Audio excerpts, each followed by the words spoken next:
Question number 28 of test series 2 is from Geotechnical Engineering from chapter Earth Pressure. It is given in the question that vertical wall is having height equal to 6 meter, has smooth back with sand behind it. So which means cohesion can be taken as 0. Level of sand is also horizontal, so beta is also equal to 0. Level of water table is located at height of water table is 3 meter from top. Value of passive pressure, that is PP, has to be computed at base of wall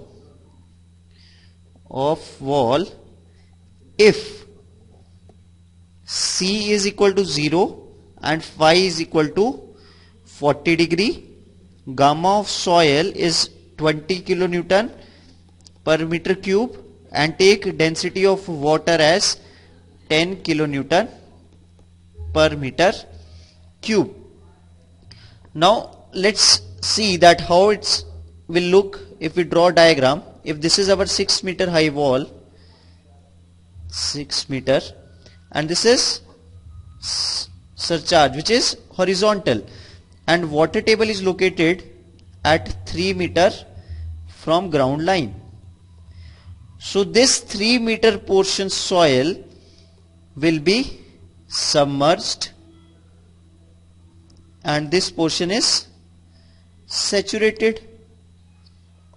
So we have two parts now. Now there will be pressure on this wall because of this saturated part, because of this submerged part, and because of what we have to compute three pressures now.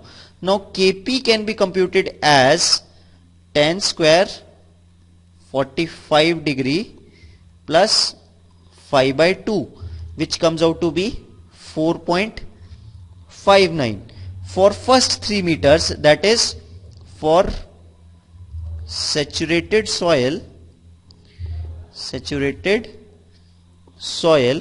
Vertical pressure is 20 into 3, so which is 60 kilonewton per meter square, and passive pressure 1 because of this saturated soil will be 60 multiplied by 4.59, that is coefficient of passive earth pressure, which comes out to be 275.4 kilonewton per meter square. For submerged soil, that is PP2 will be given by 20 minus 10 because we have to take submerged weight now, multiply by 4.59 multiply by 3, since height of submerged portion is 3 meters, which comes out to be 137.7 kilonewton per meter square. And because of water, pressure comes out to be 9.81 into 3, which is equal to 29.43 kilonewton per meter square. Upon adding 1,